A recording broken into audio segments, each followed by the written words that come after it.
All right, so we should be live. I'm going to let that update a little bit in the, okay, excellent condition according to this. Should be started. All right, there's the video. All right, so welcome everybody to the November 1st spooky Halloween edition of, not really, of the Dev Roundtable. And as usual, I am joined by our boy Eno. Say hello, Eno. Hi guys, I'm Enogames and I'm developing a cooking management game with RPG mechanics currently in the alpha stage, and there's a link to my Discord in the descriptions. Awesome. And we are also joined by our resident artist, Mr. Eric. How you doing, Eric? Hello, I am Eric. As he said, I am a freelance artist. I just kind of do stuff on YouTube by creating content of like reviews of art products as well as drawing tutorials and stuff. And basically, I draw pretty pictures. Awesome. Please bring the energy down. You're a little too amped today, a little bit too much I energy. have a headache. Um, and as usual, I am your host, Streaming Dice. I'm developing a grand strategy game with tactical combat. All of our information is in the description down below, together with our boy Crawly, who's missing for week 3 in a row. Where's Crawly? I mean, I was thinking that the spider guy would be in our Halloween edition, but he's not. Disappointed. We should raid his Discord. Okay. So today we're going to actually be doing something a little bit special because we actually got a request to look at a demo of a game that is currently on Kickstarter. So we're going to start with that, and then we're going to get into the tweets. I figured how we could do this. I screwed up. I should have recorded me playing it. I only did a screen cap of me beating it, and right at that moment, I was like, oh, I should have recorded the demo. So what I'm going to do is I'm going to show the Kickstarter page, and we're going to have the Kickstarter video playing in the background while we talk a little bit about our experiences with the demo, what we think about it, and there's kind of a structure of how we're going to look at it. But for the time being, I'm going to toggle this real quick and going to play this. And let's start muting this. I wish this was like a YouTube video so I could just loop it instead of having to manually play it and manually replay it. But okay. So, all right, boys. So let's start first off. First impressions. We all played the Double Shake demo. Let's start with you, Eno. What did you think? You're somebody who this is not the genre I think normally appeals to you. I'm not sure if I'm correct with that. Kind of a precision platformer for that. Well, it also has a Switch version, but right now, for what we're considered a PC, uh, what did you think about it? What were your first impressions? Yeah, the first impressions is it gave me really the N64 feeling, especially Mario games, um, with all the fonting and everything of this. As you really said, yeah, it's not my favorite genre, but it's quite nice. This was my first impression. So, how far did you get in? Did you get to see the boss? No, Okay, no problem. I couldn't manage to go That's to the really close boss. to the end, so it doesn't really matter. Okay, so let's just start first impressions. Eric, what was your first impressions? I didn't necessarily get the like. Well, I guess I could see the N64 part, but I was getting more of like a original PS1 kind of vibe. But I guess in that era, that transitional period, it actually does cross over very well. But yeah, I love the visuals so much. It's got like a 3D pixel art vibe. I like the main character. She's she's like cute, which matches the world that they have her running around in. The controls felt pretty nice from what I did. I was using a controller because it just felt right using a controller for this kind of game. Um, controls are pretty simple. The animations still probably need a little bit of touching on some of them because sometimes it goes a little bit too jarring from one animation to the next. But I don't know. It could also be an aesthetic choice. I didn't really get that far because I eventually reached a point where it introduced the this like spring thing that you grab onto and then you hit the I Shake guess for button. me it was the tub. Yeah, you hit the button and it bounces you up really high and then you come back down. I didn't know where to go after that. Like, Was I this just the got one that completely was like in stuck. a wheel that you had to get through like a waterfall or something? No, it was just like it was right after it teaches you about using the soda cans to get like a super jump, Yeah. and then you super jump on top of this platform, and then there's a little spring boy that you jump on, and then you hit a button after you grab onto him, and it propels you up in the air. And then after that, I didn't know where to go because that didn't do anything. It didn't take me anywhere, and I couldn't move anywhere else. So I Oh. literally got stuck there. Hmm. I don't know if that was maybe a bug that happened just to me. But yeah, I'm I not couldn't really go any sure further. what part it is in particular, but I mean, I At the finished the very demo, so I beginning. think it's probably a bug that just happened to you. It is true Yeah. that this game kind of does. There were certain moments where things weren't so obvious, like where to Hmm. go and stuff like that. That did happen a couple of times in the games. Uh, but yeah, so I mean, my first impression is kind of on the same line of you guys. Looking at the video right now that's playing on screen, which is the Kickstarter video, the vast majority of these elements are in the demo except the rocket thing. I never saw the rocket element in the demo. I think that's probably locked out and it's probably part of the different kind of game. But an interesting point about it is that when you finish the demo, the game restarts you again, but it has like more obstacles and actually enemies right at the beginning. So it's like it's Mhm. like starting it over again, but in hard mode. So that was Wow. a Yeah. I think that was a nice little touch for a demo. I think the I'm first like on the stream watching the demo, and there is so much of this demo apparently that I just never got yeah, to. the rocket part, at least for me, was not there. All these like rocket, anything that has like the rocket ship stuff, that's not there. Everything else Okay. is. Wow. I So really missed out on a lot. yeah, it was quite a bit of content. Um, Yeah, like right there, I just saw it went past the part where you're like shaking the like soda machine to get some yeah, sodas, and then you jump up on top of a platform, and then there's a little springy boy guy. yeah. That's where I got stopped. But Huh. continue. Well, that Springy Boy, I think, is just to get a gear, because there's like these Hmm. Oh, doors. there was no gear there. Hmm. Should have been one. I there was nothing there. Did I get like a borked version of the demo or something? Like I what don't know. happened? I honestly don't know. Um, but yeah, I guess it's also I think important to point out that we played with keyboard, me and Eno, and you played with controller as the game should be played. Um, so I guess the first thing I'd like to kind of talk about is demo versus like a demo versus like a tech test or a proof of concept or a technical uh, uh, example. Let's go with proof of concept. I like that one better.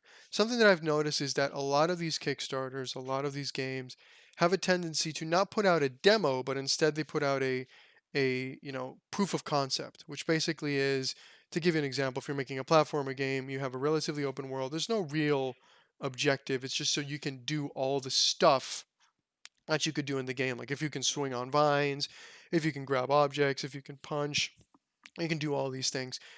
This one did feel like a demo. It did feel like a complete rounded experience. So I do have to give them props on that. What do you guys think? Did it feel more like a demo or like a tech test? In your case, Eric, with how little you were able to play, you have probably played proof of concepts. You test a lot of indie games. If anybody wants to you to test their indie game, get in contact with them. Uh, how'd you guys feel? Did this feel like a well-rounded demo, or did it feel like a tech test slash proof of concept?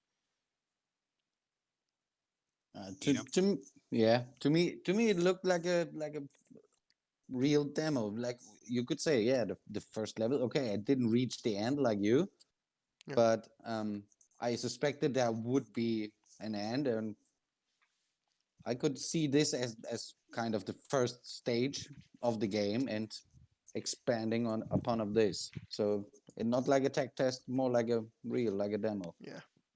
What about you, Eric? With what you were able to play, comparison to all the other tech demos slash demos that you've played in the past? I mean, I can agree because it reminded me a lot of some of the demo discs that you used to get back with like the PlayStation One. You, especially when you got like a magazine that would have like a disc in it, and it would just be filled with like 3 or 4 demos for games where you could play like the first level or something. That's what it felt like to me. It felt like Hmm. though it really brought me back to when I was a kid and just kind of playing those demos and getting excited to go and get the game. Yeah. So what about the core mechanics? What do you guys feel were the core mechanics of the game? To give a little bit of an example, classic Mario games, the core mechanic is tight jumping. The game, everything around the game serves the idea of jumping. Uh, in Mario Brothers 2, one of the core or main mechanics besides the jumping is the vegetables and the pulling stuff out of the ground and throwing them. Pretty much throwing is the core mechanic, etc., etc. So, what do you guys feel was the core mechanic in this game? I think this one it's definitely a bit of a combination of kind of like grabbing objects to interact with them is kind of like one of the main ones because you do that with a lot of things on this, and it's on top of the already basic system of platforming because it's Yeah, a platformer. So yeah, of you've got course. to have good tight jumping, good movement, but it definitely seems like it focuses a lot on your interaction with an object, either picking up and throwing it or grabbing onto it because you don't want to fall into the pit of death. And even enemies, you can like pick up and throw them. So it definitely seems like that is probably the main mechanic is the grab. And then I would say a secondary one seems to be like the kick mechanic because you can literally bounce the enemies around by just constantly kicking under them. So it would be interesting to see like if they do anything fun with that with like puzzles or something. What about you? What do you think? Yeah, same like Eric. Yeah, the grabbing and plus shaking mechanics seems like the main thing. Um, yeah, since you can throw the things or like the soda can, you have to shake to be able to make it double jump. Or even before the soda machine, you have to grab and shake to get even the soda can, which is quite interesting. It's a nice mechanic. That was actually one of I think I'll play devil's advocate here. And once again, the people behind this guy, they have like people with 10 years of experience in the gaming industry and that worked in multiple studios, so they certainly know what they're doing, and we'll talk a little bit about them in a moment. We'll take a quick peek at their Kickstarter. Um, but I guess in general, I was expecting more of the shaking.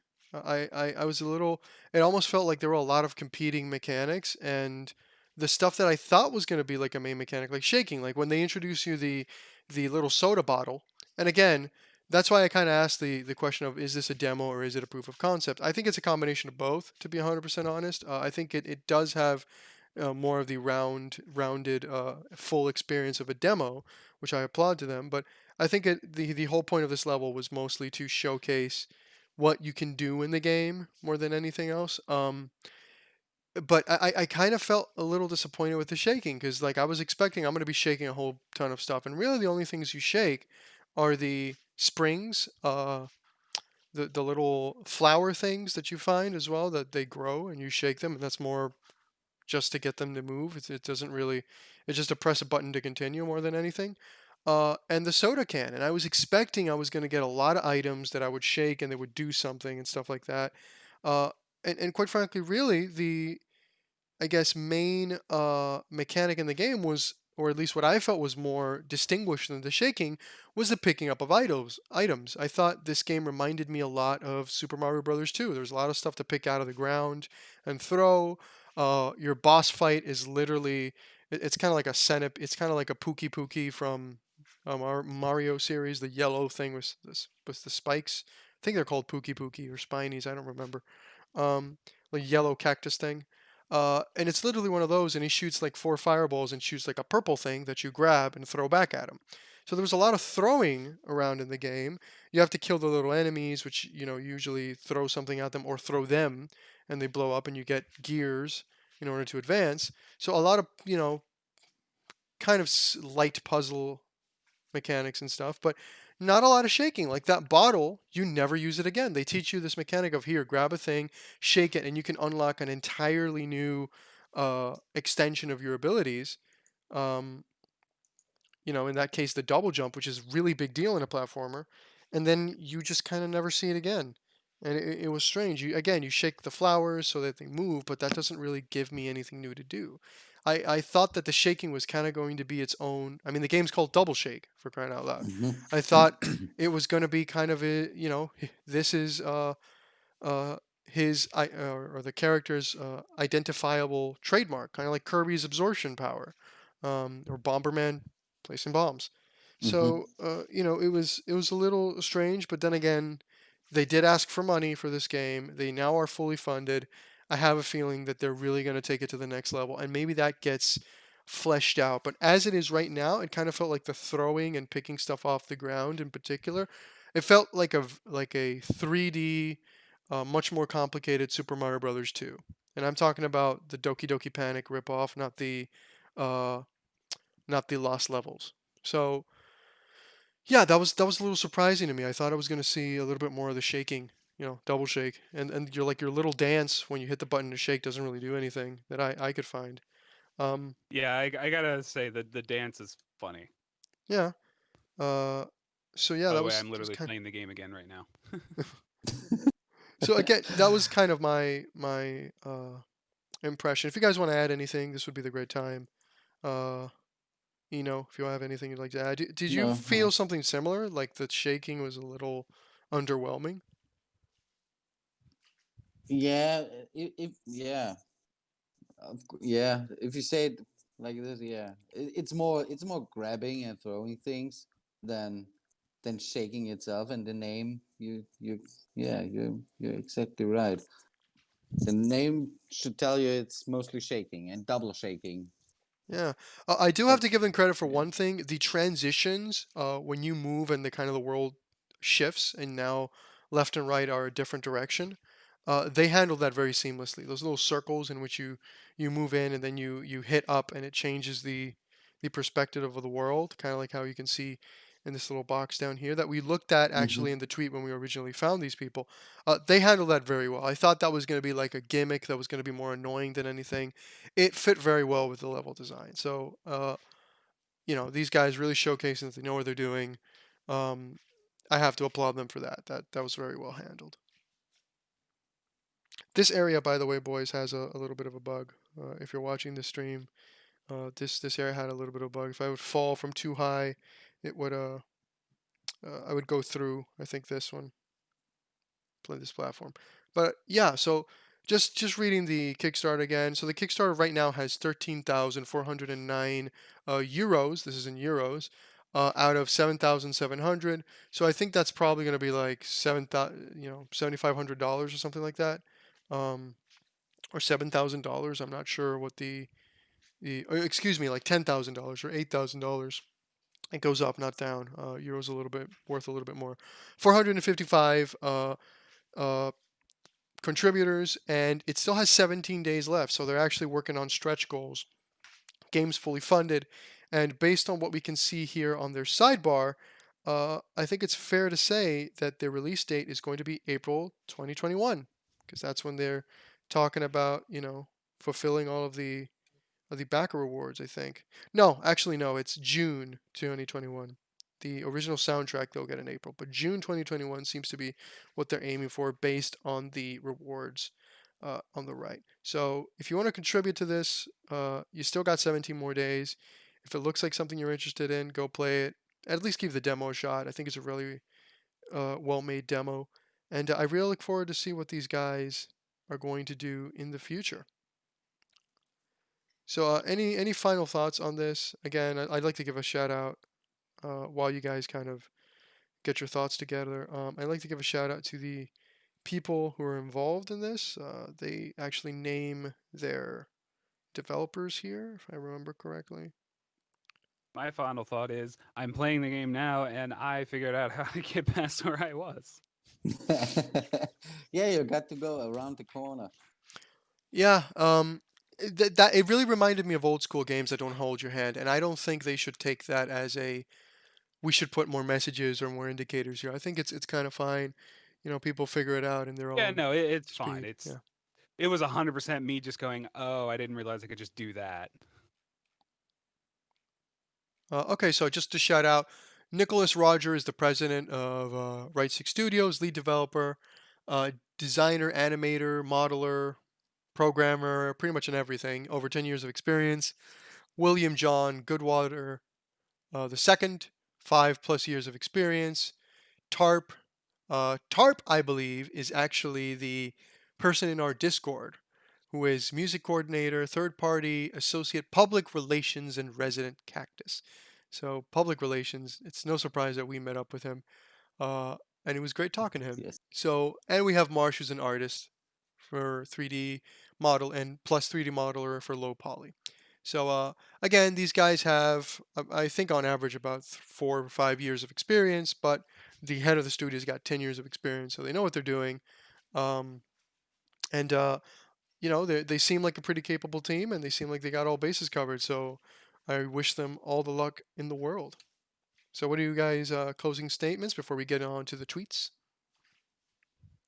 Nope. No, no closing statements. What about you, Eric? Playing game. Take that as my final statement. I'm playing the game. All right, boys. So I'm definitely enjoying it. Okay, so once again, good job. And remember, if you want us to check out your media, we also look at games. Just feel free to join the Discord and drop it in the Dev Roundtable channel, and we will review it. If you have a Kickstarter that you want to promote, we only really look at the Kickstarter, in kind of special scenarios. In this case, there was a demo attached to it and a game to play, so I wanted to kind of connect where does it come from and that kind of stuff. So if you want us to really just check out your Kickstarter, give us the game demo first, and use the loophole, please. Okay, so once again, Right Stick Studios. Link is in the description, and it's in our pinned announcements in the Discord. So thank you once again. So let's now move on towards the next portion of this, and we're going to be reviewing a guy that we kind of always review first, which is Eno, because he always plays it first because he's really responsible. Yes. Unlike a certain Spider Boy who hasn't shown up in 3 weeks. Maybe his assistant is sick. Yeah, maybe his assistant is sick. I know that Crawly does not interact with the outside world only through his assistant. Crawly does not like people. He is in his cave of development. So, here we got Eno. Screenshot Saturday, I've linked the recipes, the abilities, with the abilities, excuse me, means you have to have activated the ability to be able to cook it. Furthermore, you can now interact with the pots, and I've changed the way details are displayed. Happy Halloween. So let's take a quick look. Happy Halloween in the bottom. Look at him. Little notification message. Was that transition a video transition, or is that part of the game? Which transition? The transition from the abilities screen over to the pots and pans. Yeah. So we're talking like 7 seconds in. I think that's a video. Yeah. That's video editing, isn't it? That's video editing. Oh, someone's been putting some time into video editing. You Yes. rascal, you. I'm learning in the background. Eric, I'll let you take the first crack at this. Okay, just watching it go through a few more times. I mean, the system seems to work really nice. It's a good system to have implemented where it's like, yeah, you have to unlock the recipe in order to cook the recipe. But being able to see it actually in place and seeing it the way it's working, I like it. And I'm guessing the color has something to do with it too, like on the menu where like that one thing is red. I'm guessing that means you can't currently cook that one. Okay, cool. So yeah, then it's very intuitive to how it works. It's just making me want like bacon and eggs now, though.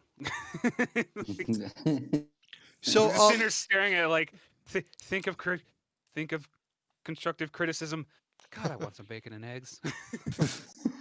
So I think there's a lot of in this footage that we've already seen. Yeah. So like we've seen the recipe lists. I think there's small little details that maybe are new, like the tool image that's put in the requirements over to the right. Am I on the money, or was that always there? It's been there since I've implemented to have a tool for certain recipes, like a cheese grater for mac and cheese, which makes sense. So if I remember correctly, this menu in its entirety, have we seen the whole thing before? Did the details display in the past? because I just want to make sure that the majority of this post is about how you connected a lot of things in the background, not necessarily a lot of visual changes. Am I right on that? On the recipe side itself, or on the recipe No, the entirety of window. what I'm looking at, the recipe details. That combination of Yes, windows always there? this was always there, Okay. like before. Only what things have changed now. Pasta dishes is displayed, and there was before it was bound to level to the player's level. There you go. Okay. This is Okay. what. So now I connected the abilities which I implemented recently to this. Okay. So it is more of a background kind of connection thing. There is a little bit visual, Hmm. but yeah, I mean this is gonna happen, and uh, the more the game advances, the more we're gonna see stuff like this because there's a lot of systems that you've developed effectively that are now starting to just pop into place. So overall, again, because we saw a lot of already the pot and the other thing, did they have the bar, the progress bar on the top last time we talked about this? Because I remember, No, yeah, but no. yeah, This is there the you go. mostly the most visual change. That was So gonna ask that. Yeah, before there was the little square on the yeah, top yeah, left on the top corner. right that you were to click it and it would open that. Yes, Yeah, yes. And now I made it that you tap on the pot itself yeah. to get your details, what is inside, how long it will take to cook, and I made these little bars to indicate Pro- quickly, yeah, to indicate Should progress. they empty when it's done or fill? I think it's empty, right? They're They emptying progress bars, not filling progress bars, right? Yes, in the video they're still emptying progress bar, but I changed them You change it to filling? Yeah. to fill up because it's taking time, and once the bar is full, it's finished cooking. Okay. So yeah, I'm going to insist with what I told you last time we looked at this. Like it'd be cool if there were a small like highlight, maybe a small effect under the pots and stuff, just to kind of give it that sensation of displacement. Like this is not a background element. This is something you can click. The bar certainly helps in that regard. So it's certainly much better than last time. I'm going to insist and say that it would be cool if you had like something else to indicate some flashy thing, particularly in Hmm. mobile. Because again, this is it's important to keep that in mind. This is for mobile. So, but overall, holy cow, your video transitions are getting better. So, uh, I'm gonna have to retake those YouTube tutorials and catch up to your level because you're putting scroll bars and scroll stuff and transitions and everything. So Yeah, yeah, but it's easy with iMovie. So yeah, I'm gonna have to step up. I'm gonna have to step up. Um, yes, a little bit just. so but overall, I mean, really good job. Again, you're connecting a lot of stuff that might not result in too much visual, but it certainly makes a huge difference if you go play it. And where can we go play it, Eno? Yeah, you can come to my Discord, and there will be links to play the alpha version. It's still in the alpha because it's not finally with all mechanics. But yeah, I'm thinking I can move on to the beta really really soon. After all the mechanics are inside, I want to go to beta phase. Congratulations on that. And I would just like to highlight, did you guys see how professional that shilling transition was? I mean, how I perfectly linked the promotional aspect of this. I'm very proud of myself. I mean, Eric, one of these days I'll give you YouTube tips because clearly I'm a master at this craft without even trying. I mean, that was just a masterful shilling transition. I think I deserve a lot of applauses for that. So, any closing thoughts, Eric? No, everything pretty much. It's just a lot of like really good background work that shows that things are slowly starting to kind of tie together because you spend so much time working on the individual pieces that when it comes to like actually get them to work together, Mhm. it's not always the most visually showing thing that you can put online when you're showing things happening, but it's like, hey, it's the part of the game that you're going to be playing, so needs to be done. Yeah. So Sure. again, congratulations everybody. Go check him out. 42 likes, my guy. I remember when you would only get like 3 or 4. Hmm. Uh, It's been quite some time. it's been quite some time from that, yes. So the most popular chef out there. So No, yes, not the most popular. the most popular game designing chef out there, without a doubt. Maybe. So let's transition on to mine. Gotta keep things moving. So I don't have 40 plus likes. Mine are 10, including a self like there. Not one of my best. Not one of my best. Um, so I'll just read it. It's Screenshot Saturday time again. This week mostly did code work, but I also added a bit of information to the location window. Should we occupy the forest? It does have the unique Botanica building. So I'm just gonna play that. It has no audio, so you guys can talk in the background. Um, Gotta love First thing this. I would say is the little window that pops up um, to like show buildings and stuff like and the cost and all that stuff. You might want to adjust the the font Oh yeah, size. yeah. It's clipping a little bit. Yeah, but it wasn't like that a while back, but I've been changing some stuff, and I didn't have time to fix the clipping before I posted the it video. happens. It's thankfully just a few number changes, but other than that, like everything else is looking pretty nice. I like that you can actually click on a little thing. It says, "Here's all the buildings that you potentially could make." Also, I like the artwork for the Botanica. It looks really nice. I like the window. Did you change the like? Is that like a new UI unit for the buildings thing that came up? Uh, The- yes and no. It just looks. Yes, I don't recognize it. yes, in the sense that no, in the sense that it was still using that style of window, but yes, in the sense that the outline of the individual elements has changed. Like this is where the outpost used to be that would face say like 500 influence. First it was 500 gold, now then 500 influence. I've changed the individual elements so that they now have this frame rather than being like a just an image there. So I reworked that a little Mm. bit. Yeah, because when the actual like buildings thing came up where Yeah. it shows the Botanica, like at first I didn't quite recognize the border effect because I was like, that looks different. Um, but yeah, everything looks really Yeah, nice. I Looks changed like it it because runs when you pretty good. add like 4 or 5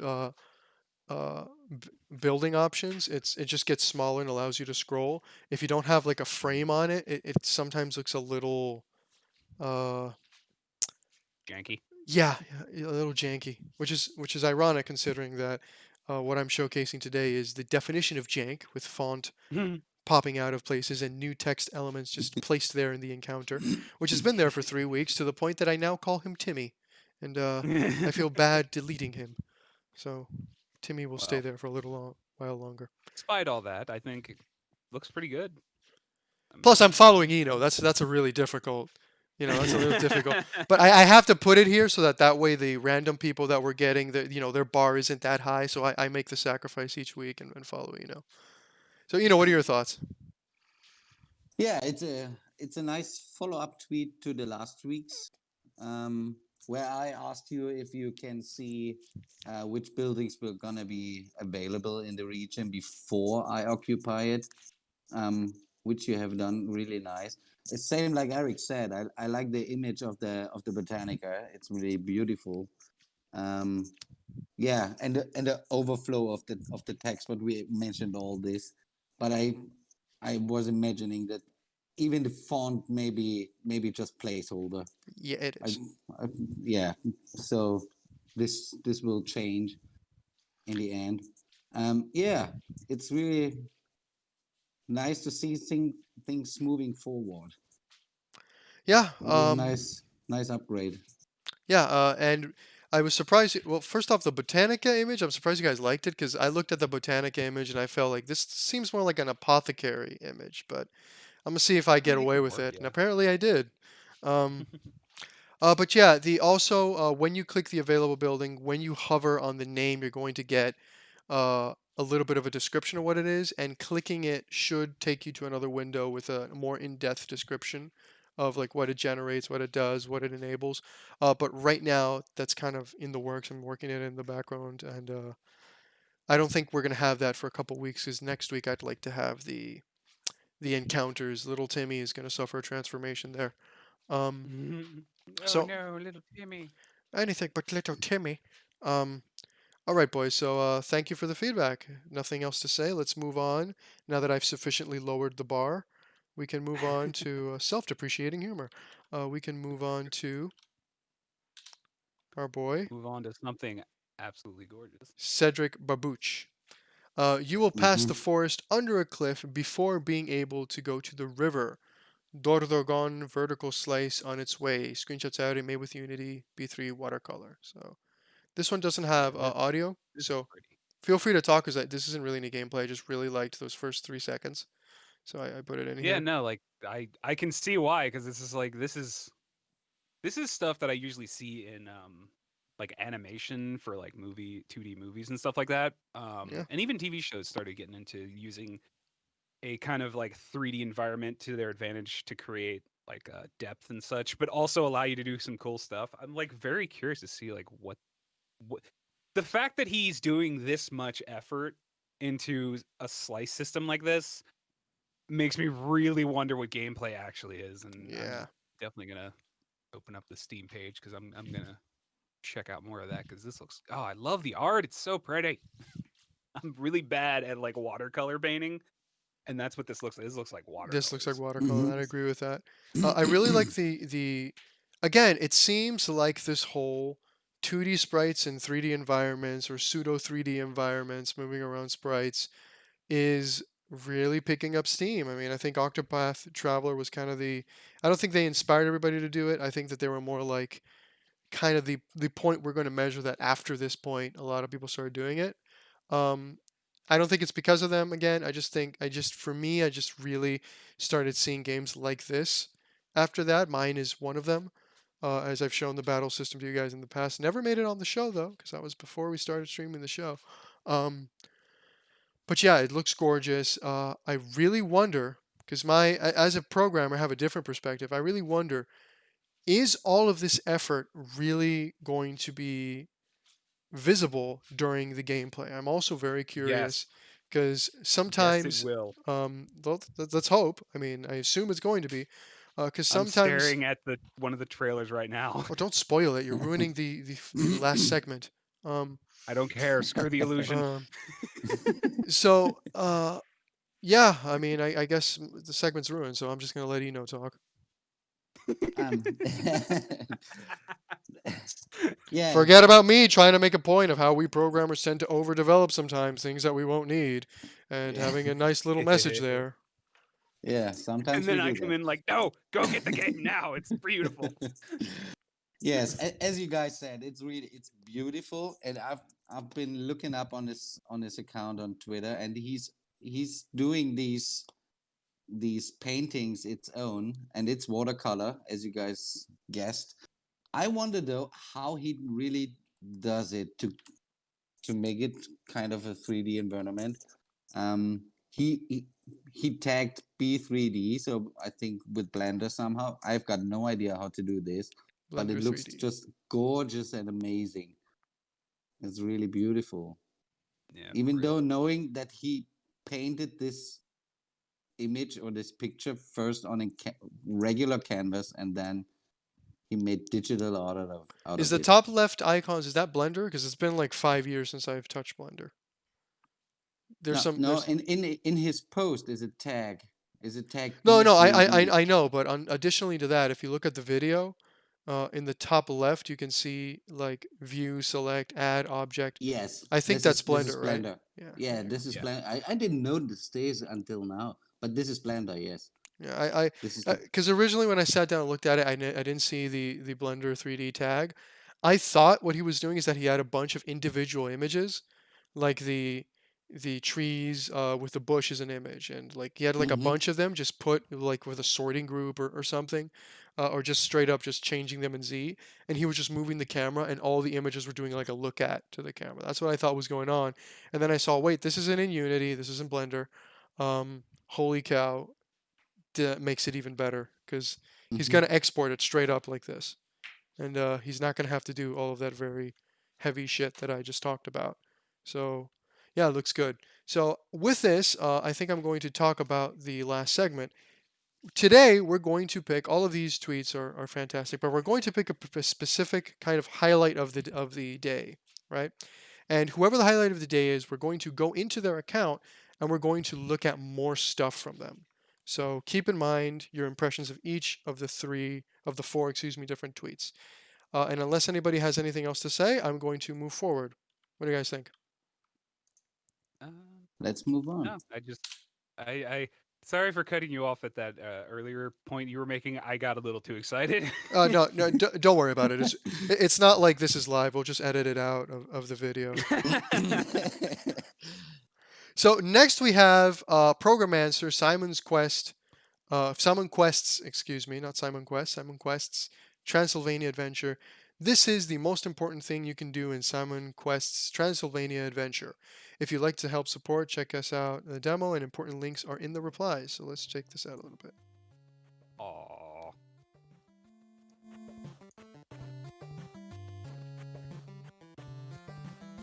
This is a very wholesome tweet. I like it.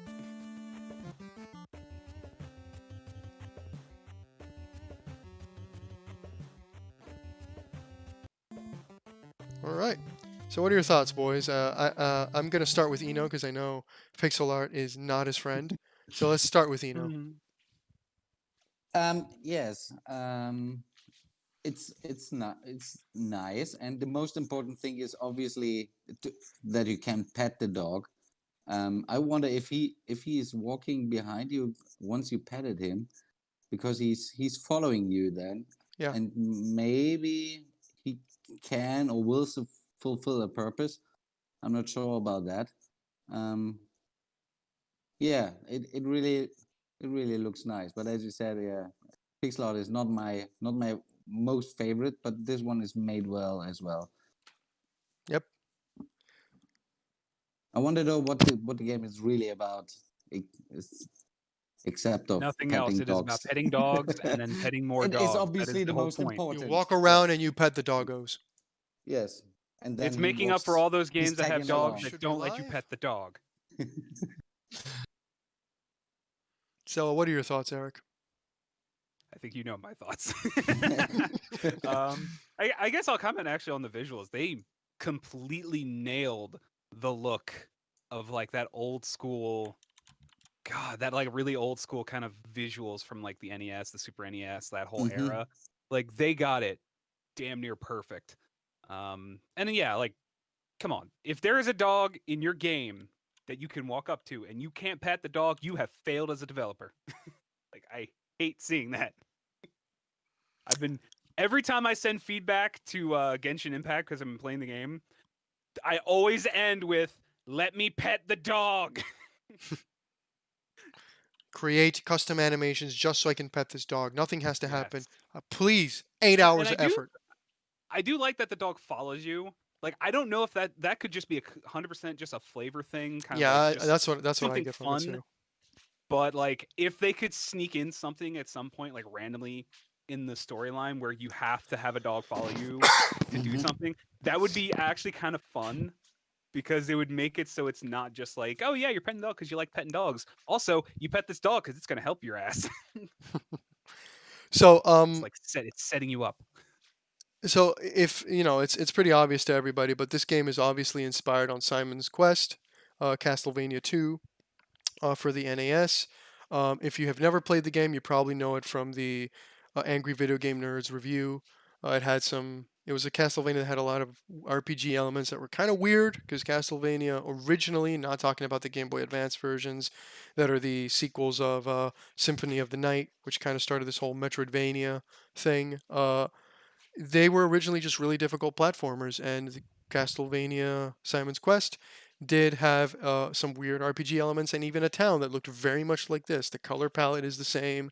There's a lot of samey things. I did read a little bit of the description, read a little bit of his replies, and I'm going to cheat a little bit because I think it's important.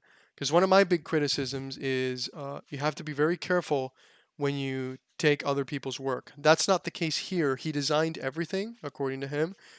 It was obviously inspired, but he did not rip the assets. That's important to say. And number two, which was sold me on the reason to have it here, he did mention that while the game in the title do see Simon Quests. Quest is the last name of the character, and he's using it as kind of a play on word to kind of reference Castlevania in the same way Castlevania references Bram Stoker's Dracula.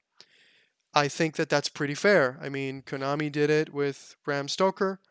I think that he can do it with Castlevania as long as everything is proprietary and, kosher, I guess is the best way to say it. So he's not ripping anything. This isn't a mod.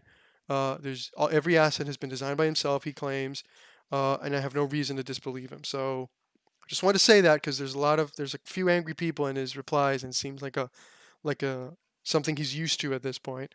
And when you read his kind of explanation, you kind of get it and go, okay, there's no problem. Um, so just wanted to highlight that. Any closing thoughts, boys? Yeah, I just realized watching it. I don't know how many times right now, but when you pet the dog, these little hearts pop up, Yeah. and on the upper right there's a display for the hearts, and this number is raising as well. So obviously Oh, there is a reason to pet the dog. I don't know what the hearts are for. Maybe this, I don't know weapons, this. No, this weapons. is Castlevania um traditionally your sub weapons use hearts. It's okay. it's it's always been one of the weird things about Castlevania because you don't like hearts usually are health. Well, here they're kind of ammo. So like if you want to use like the holy Hmm. water, it takes up a certain amount of hearts, like 15 hearts or whatever. So But yeah, I yeah, didn't if you notice that. That's a really good, nice I eye there. just realized it now that the number is going up there, and then I realized, oh, the hearts are coming from the dog and going up there. So yeah, so he's giving you obviously ammo or something like this. And he's got a whopping That's 939 likes. God damn. yes. So I will be moving on if that's okay with everybody else. Yep. Okay, so that, again, at Programmancer and tweets in the description. So now we're going to at Batbarian Testament of the of the Primordials. Subtitles of this video: Happy Halloween. Oh God. Oh no. Owl. Thank you. I'm just gonna let the video play.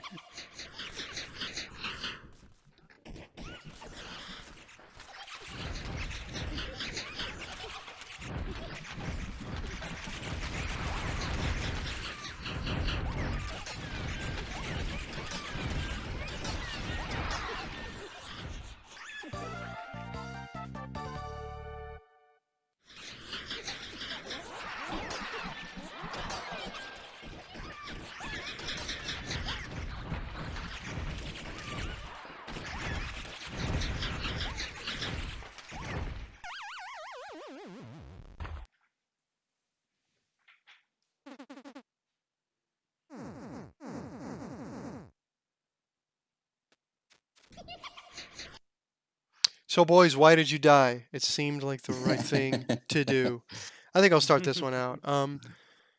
So I again, everything going on the screen I like. It's got the platformery feel, but it also has a little bit of the Metroidvania stuff that we were talking about in that fast uh, combat. And you can see how he unlocks some stuff during the time. Pugent Fruit, I think was the name of whatever he unlocked. And he seems to have like a little bat summon. I really hope that this is inspired off of Symphony of the Night. It looks like it, where you can get like powers off of your enemies and stuff. Because with this kind of frantic combat, it would be really awesome to experiment with different abilities and whatnot. But a little meme there at the end. I wonder if that's really a part of the game or if it's a very, very clever marketing technique. Overall, it's one of the longer videos that we've had in a while, 48 seconds. Um, but I think it does a really good job with the time that it's given, and it really kept my attention and got itself onto the show. So, what are your thoughts?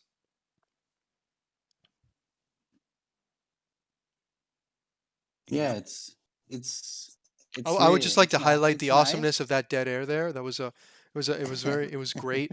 Uh, Yes, I got to think for before. No, I like it a lot. When I was watching the video, I by myself had in between. I had a hard time to follow the character. I don't know how you do it when you're playing because of the ghosts are very very bright in between, and I had a problem to follow. Where is the character now? Where is he? And in the very end, you see it again. Um, I like the joke at the very end. Why he did die, because it seemed the right thing to do. I was laughing at this. Um, yeah, but overall, it looks like a really fast paced game with a lot of action, and where you have to really be aware and to yeah to focus on this. Otherwise, you're gonna die. He had a But potion. overall, He great, has great. infinite potions, according to the top. I don't know why he didn't use it. Why did he die? So it really is a good question. Gets the noggin jogging. Uh, sorry to cut you off there, Yeah, I was finished anyway. Okay. So Eric, what do you think? The visuals are really nice. I like the sprite work, and the tiles and all. The ghosts are really interesting to look at. I like them. They have like a weird mix of like the Haunter from Pokemon. Hmm.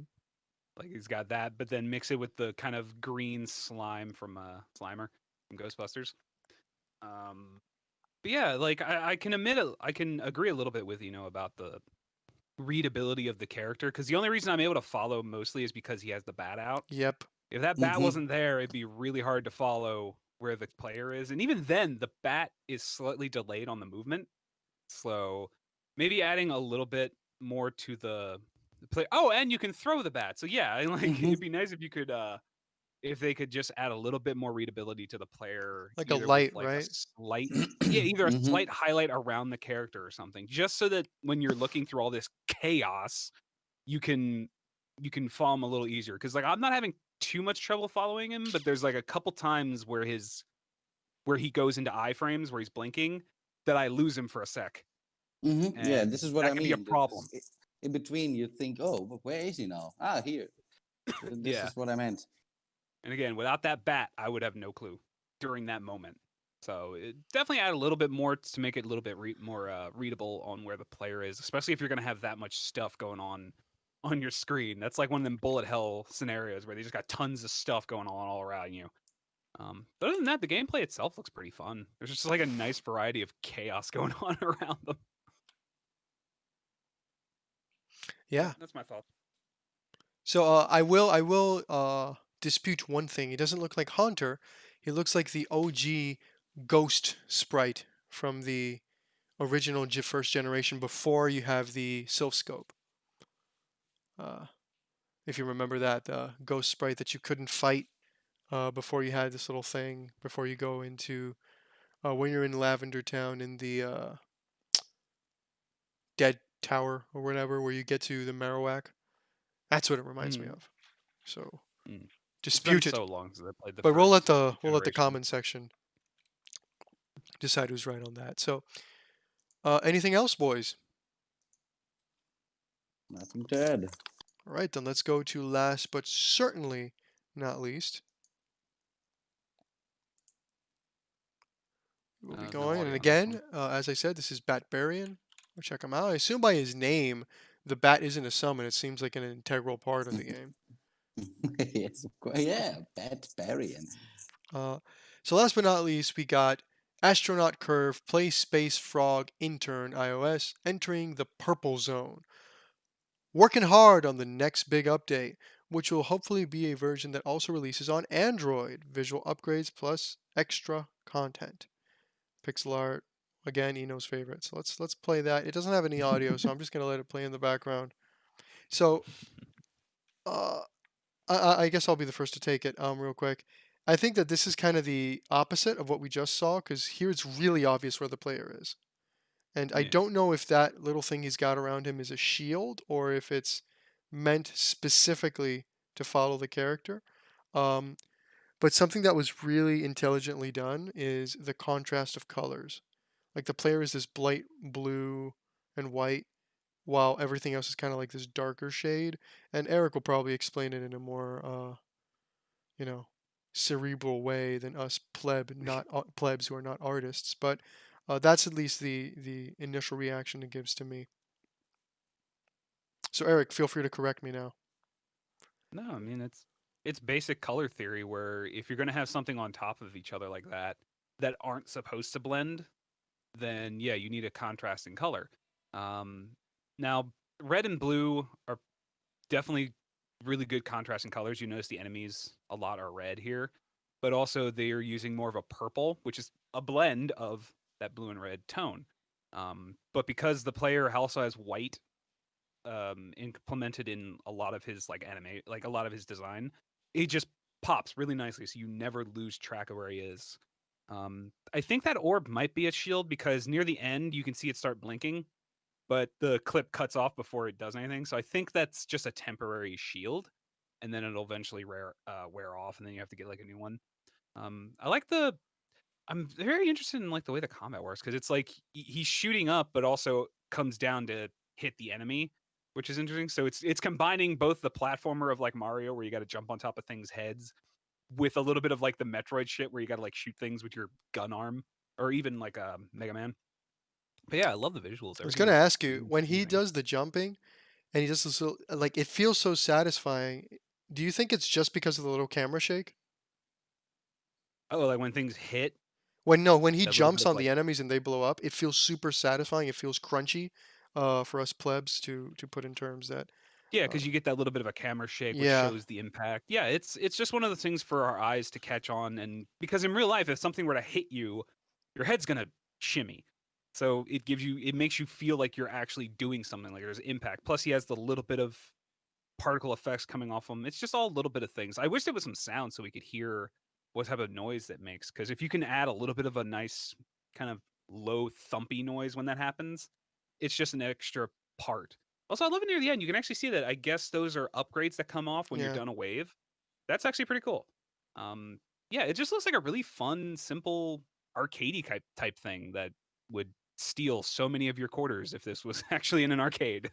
This would work so well with mobile because and Oh my he's god, talking yeah. about mobile. He says that he hopes this year he can put this to Android. Because an Yeah, no, easy this is way of perfect for that. monetizing this is you make it free, and between each wave, you give the option of watching an ad for like a little bit of health or something, and you include the ads Yeah. into the game. That to me has always been like the smartest form of design, and you can only get away with it on mobile devices and free games. If you do that on PC, you'll get like 1,000 negative reviews on Steam. Uh, so he certainly's got a lot of potential here. So I got a question for you. Did you notice that sneak diss that Eric did? Did you notice it? Like I felt so proud of myself. Like I'm gonna talk about colors. Look at me learning art stuff. And he immediately goes in like, no, I'm not gonna shit on you. You're correct. It's very basic color theory, and the way he put bass in his voice when he said basic, just like know your place kind of way. Did you notice the Hey, sneak man. diss? No, Did you notice it? I'm not gonna lie and be like, "Oh yeah, this is advanced stuff." It's like, yeah, Did you see? it's He the did it stuff you're again. It's a supposed sneak to diss. learn. It's not a direct diss, but it's sneaky as fuck. But you feel Hey, it. It's kids it's out there, if you're watching this, if you get into doing art, learn color theory. Take it from a guy who spent so long not learning color theory. There's a reason I can sit there and make a diss about it because I was that idiot. he's trying to distract us. He's trying to he's doing self depreciation to distract from the sneak diss. But no, I'm calling you. I'm calling it out. I called out the Oh, I sneak diss. self-deprecate all the time. I don't need a You self reason to. deprivate all the time. That doesn't sound that bad. Deprivate. Anyway, Maybe into some fancy words. so what are your thoughts on this as a competitor? Since this is also on you're not competitor, different genres, but Yeah, we are but not. We are but not as a direct as a fellow competitors. mobile developer, I brought this one for you because we very rarely get mobile stuff on the show, so we gotta give the mobile some love. Of course, we got to because everybody got a mobile. This is That was kind of a sneak diss too. Did you hear the way he kind of said that? He's like, yeah, you better show it love, bitch, you PC fuckers. Everybody's got a mobile, not everybody's got a PC. no, Did but you notice that? automatically, What? There's a automatically with lot of mobile, antagonism you here got today. What the hell is? a much more target audience. This is if you can make a game for mobile because Like, not every kind of game will work on mobile. So yeah, I can just repeat what you guys said. You can see the character perfectly fine. I think as well that the ring around is is the shield itself. And if you hop on some of the enemies, it's saying shield +1, which, and in the middle up there, there's Oh, something like a bow which is extending and merging down. This might be the shield indicator, how long it will last. I like as well the I think it's just the a time camera loop. the camera shake when you Yeah, bounce onto the enemies, because really, as you said, it gives the heaviness. It's like you really bam onto the enemies. What I would like to see, what happens when you really shoot on an enemy, because in this video you just see the character jumping on them, but obviously you can shoot. And I like the little laser indicator before the rocket comes down, yeah. That's which is that's awesome. that's that's really good It's really design. well made, Yeah, because it's coming as a triangle, and then it's merging down to this one line, and you instantly know when it's time, and it's good game when design to. too. Yeah, it's Yeah, it's really. And I like the 3 upgrades you got, obviously at the end of the wave before the next wave is starting. So this might be a game you start every time on wave 1, and you make your way through, and you got every time 3 random upgrades, and every gameplay experience will be different, which makes replayability really, it's really well made. A okay. lot of potential in this game. Yeah, I think there's a lot of potential too. So all right, boys, those were the 4 tweets that we are checking out. I'm going to kind of hit back button so everybody can see them again. It's time to vote. So it's time for us to vote for which of these 4 tweets that have been showcased here today. Number 1 was from Cedric Barbuch, which was talking about his vertical slice system thing that he kind of showcased with a beautiful watercolor painting. The second one was the Program Answer with his Castlevania Simon's Quest inspired game, Simon Quest's Transylvania Adventure, with some serious dog petting. Number 3 was Batbarian with his frantic little ghost infested combat system. And last but not least, we had our boy entering the purple zone with Astronaut Curve, wanting you to play Space Frog Intern. I think I got something wrong there. But okay, so time for you guys to cast your vote. And I'm going to be super obnoxious and I'm going to immediately call Eric to vote. 1, 2, 3, or 4. Um, See, I have a bit of a bias here between the first two, so I think I'm gonna give it to Cedric just because I think as much as I'm like, ooh, doggo, that artwork is just absolutely stunning. And so it's just my eye keeps getting drawn back to it when I scroll through the tweets. So that's got to be my vote. So Cedric gets the highlight from Eric. Our resident artist has highlighted another artistic work. That's totally not surprising. Yeah, So he gets especially one vote. since he does that stuff on paper. Yeah, Like, holy crap. that's cheating. You went into his thing. Well, that's cheating. But what? Okay. So based specifically on the tweets, who are you voting for? Who gets the Eno bump?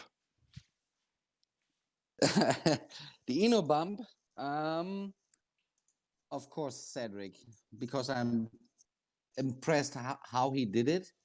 And I got even more impressed when I looked on his account, and I saw that he's doing these on the canvas in the first Cheating. place. More cheating.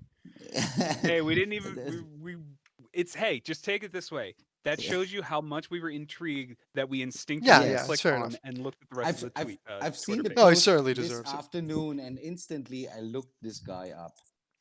So, So yeah. So, I'm this is going to just give it to beautiful. somebody different, mostly because uh, I like to go with the little guy since the first 2 have like 1,000 and 500 likes respectively.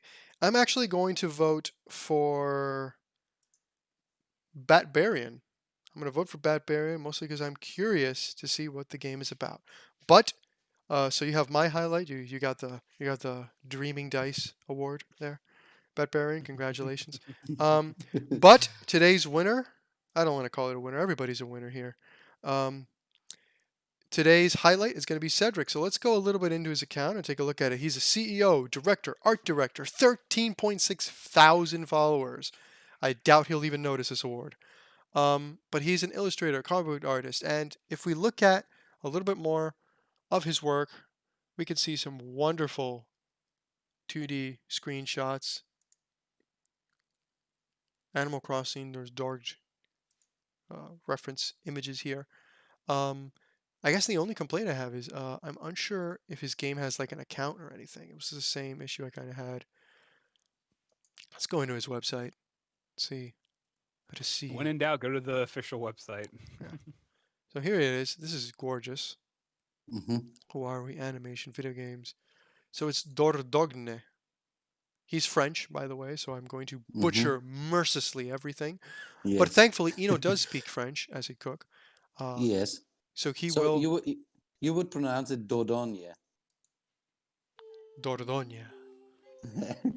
Yes. Maybe this is even wrong, and he might laugh at this, but this is how I would, as a German kind of French-speaking person, I would say it's Dordogne. So I'm putting up the image on his Steam page.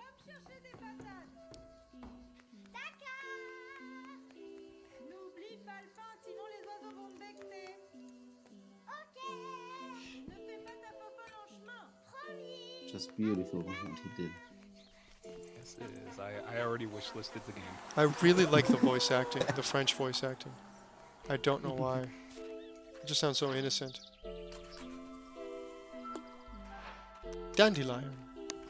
I'm just like lost in the freaking artwork that I can't talk much. Holy cow! Are you guys seeing like the perspective? Like he's on a big hill, and in the distance down there, you see like some small buildings. Right. Now you know why I was like interrupting you before. That's why, because I was watching that video while you were talking.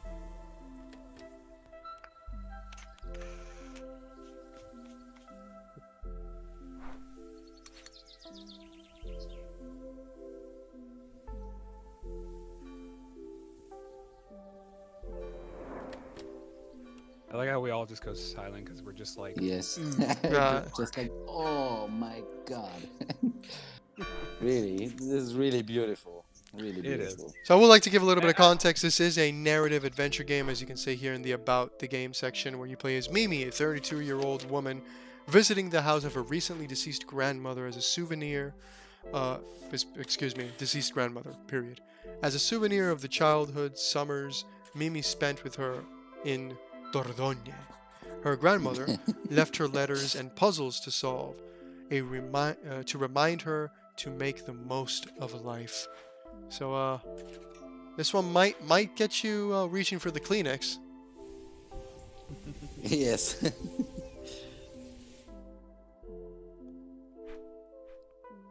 And he's releasing on Switch, yes? On Twitch? Switch. Oh. Nintendo Switch. I think. I'm in his Steam page, so I'm not sure. this game would be perfect on a Switch. Yes. Yeah, he in some of his posts he tagged Nintendo Switch, so Oh, okay. maybe he's doing PC and Nintendo Switch, but I feel this is a game that should be this played on on a the big Switch. screen for some reason. yes. Which is fine for the Switch. You can dock your Switch and play it. That's not a knock on Switch. That's just a nice. It's not a little But observation. just to respect the art, you should play it on a large screen, of course. But also, it'd be nice just to allow kids to play this game. I don't it know. looks like a kid's game. In one of his tweets, he even has like some of his playtesters. I love it though. If you notice like the little girl who's playtesting, I love that her monitor is literally his freaking Cintiq tablet, which is a Yeah. drawing tablet. That's what he actually would use to like work on art digitally. I'm like, oh yeah, thanks for flexing even further. It's like, not good enough that you're an amazing artist. Like, oh yeah, and I have this amazing, expensive professional tool because I'm just that good. Yeah. My broke ass has to buy the cheap alternatives. But no, in all seriousness, this is absolutely stunning work, and he should be very proud of himself for this. Also, I like the little 3D printed Yeah, the model character. was looking at that. So yeah, it's really interesting. I don't know why, but I have the feeling that death is going to be like, the importance of life and whatever. It's all going to be a theme in here. Maybe because it fucking says it in the about the game section. Really nice insight there, Dice. But yeah, it's I have a feeling it might be a tearjerker. I like his target audience, the early 30s. That's kind of where millennials are at. This is really gonna. That's why I'm a little skeptical. This is a game for oriented towards kids. Kids will probably play it and have a great time, but I have a feeling it's oriented towards millennials because we're kind of all at the age late 20s, early 30s, late 30s, where you start to like think of, you get very nostalgic, and you can kind of see it in the market and how a lot of nostalgic appealing games are kind of popping up. So I'm very very Yep. curious the message this is going to have, and I think it's really interesting, and I do have to give him a nice little round of applause here, because these kind of narrative games, which tend to get mixed up with like walking simulators, which it's kind of a derogatory term almost at this point. I don't feel this is a walking simulator because it does seem to have puzzles and stuff, so it's not in there. But these type of more narrative, less gameplay heavy games, they tend to use that sometimes as a crutch, as a we're telling a super deep story. That's why you're not seeing much. But he really has incredible, unique art to go along with it. So it doesn't really feel like an excuse. It feels like it's meant to be, and it'll probably be worth the price of admission, which Yeah. is a very difficult thing to say these days. Again, I'm not a walking simulator target audience kind of person, or narrative game, or whatever you want to call it. I'm not their target audience. But a big complaint is that they're sometimes not worth the price of admission for a 2-hour game to pay full, $49.99 or $59.99 for it. But just the uniqueness of the art, the perspectives, and just the fact that it's the similar story to Eno. It's a guy who's an he's not just an artist, because again, art translates very well to game design, but he's this aqua color painting kind of thing, which we don't see that much in video games, and he does it IRL, and bringing that over to gaming is a really unique thing, and I really gotta applaud him for this. So again, his game is on Steam, as he's the highlight of the day. I think I'm just going to link the Steam, because his tweet kind of links to his own profile if you want to look at his webpage and look at his other stuff, because I think he has another game there. But I will be linking in the description of this video. You will see today's highlight uh, right at the bottom section, and we're going to put his Steam right there. So yeah, that was a great game, and you should be very proud. So any closing thoughts, boys? Because I think this is where we're going to end the segment. If you guys have noticed, I would like to put a closing thought real quick. Um, my YouTubing skills are just really getting to the next level. I mean, now I have a nice little format that we're reviewing stuff, but now I have like a nice little overarching competitive closing segment, uh, which makes people want to watch more than just the segment that they're highlighted. They want to see if they won. Uh, I mean, I'm just baffled. I'm just baffled by like. Don't worry, I'll give you tips, Eric. I know that you're the big 10,000 subscriber guy, but I'll give you the tips. I'll give you the tips. I'll take time out of my day to do that for you, because clearly I'm on the next level. Mm. So, boys, closing thoughts besides my incredible formatting skills. No, no.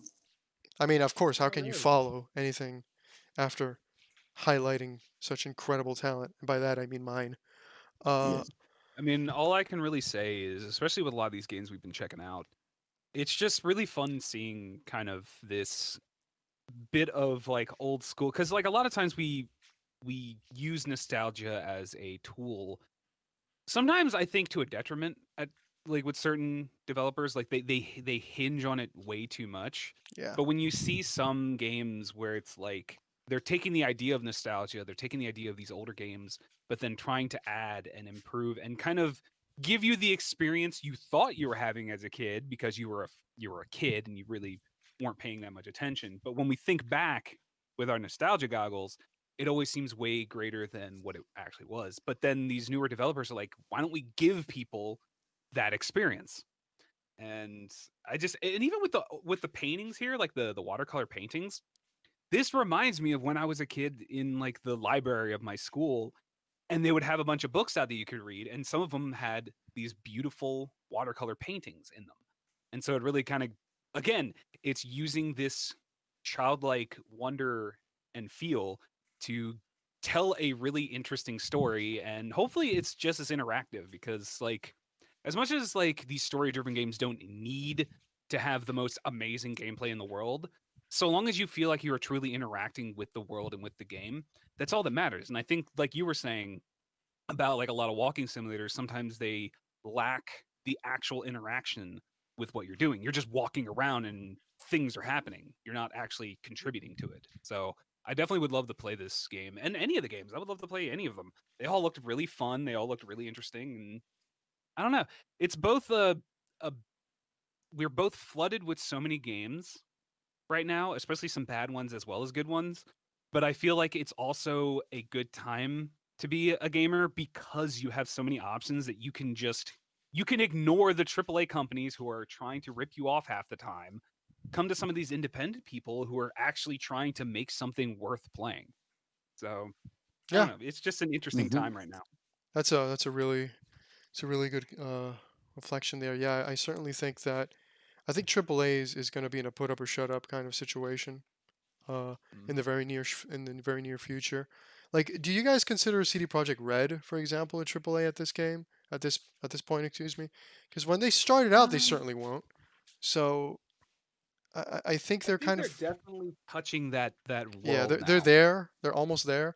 Uh, but I guess the point is that I think they're evidence that you're going to see more of the outside, lower tier people start to push for those upper brackets. So I really think that indie is the future, and it's always been in every industry. Always the independents kind of form up the new companies and whatever. But I think we're going to see the old guard is going to have to put up or shut up real soon. Uh, so yeah. Anyway, great conclusion there, Eric. I think I'm going to end it here, boys. So say goodbye and remind the world who you are, or just do an incredible, dead air there segment. That works too. Did I disconnect from Discord? Huh. Nobody can hear me. Yeah, I disconnected from Discord. So I wonder if they can still hear me right now. He said, yeah, Pixelot is not my Incredible, dead air there segment. Yeah, they can still hear me here. So I guess I'm going to end it there, boys. We were joined by Eric, who you can check out. He's our resident artist. Check it out in the description below. And Eno. Check him out in the description below. Thank you so much for joining us. And remember, if you want us to take a look at your content, join the Discord. Invites in the link below. Drop us some content, and we'll review it for you. Thank you for joining us, boys. You have a good one.